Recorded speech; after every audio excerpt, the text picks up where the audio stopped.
Ayon sa Pag-asa, kahit nasa labas na ng ating Philippine Area of Responsibility ang bagyong Jenny na may international name na Koino, nagpapaulan pa rin ito sa ilang bahagi ng Luzon. Apektado ng trapo extension ng nasabing bagyo ang Ilocos Norte, Batanes at Babuyan Islands. Patuloy rin nahahatak ng bagyo ang hanging habagat na siyang nagpapaulan naman sa iba pang bahagi ng Luzon. Samantala, patuloy pa rin namin monitor ngayon ang isang low pressure area sa labas ng ating PAR sa may silangan ng Visayas.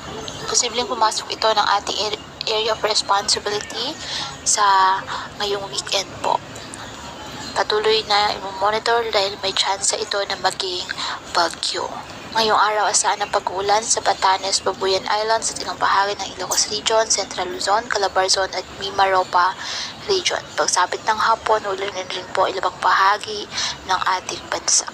Kaya pinapayuhan ng ating mga kababayan na maging maingat po sa mga posibilidad ng pagbaha at pagguho ng lupa, lalo na po kapag may malalakas na ulan, at ugalihin na magdala palagi ng payong o kahit ano pa nangga sa ulan o kahit naman sa init ng araw kapag lalabas po.